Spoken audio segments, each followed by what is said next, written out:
দেখে যাবেন। স্বামী বিদেশে যাওয়ার আগে তার স্ত্রীকে বলে গেল, আমি বিদেশ থেকে না আসা পর্যন্ত তুমি বাড়ি থেকে বের হবে না।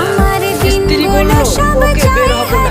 তার কয়েকদিন পরে তার বাবা খুব অসুস্থ, কিন্তু কয়েকদিন পরে তার স্ত্রীর কাছে খবর এলো তার বাবা অনেক অসুস্থ, কিন্তু তিনি দেখতে যায়নি। কয়েকদিন পর আবার খবর আসলো তার বাবা মারা গেছে, কিন্তু তিনি তখনও তার বাবাকে দেখতে যায়নি। তার বাবা মারা যাওয়ার কিছুদিন পর তার স্বামী বাড়িতে আসলো। স্ত্রী তার স্বামীকে সবকিছুই খুলে বলল এবং স্বামীকে নিয়ে এবার সে তার বাবার বাড়ি গেল। হঠাৎ এক রাতে স্ত্রী স্বপ্ন দেখেন তার বাবা এসে বলছে, মা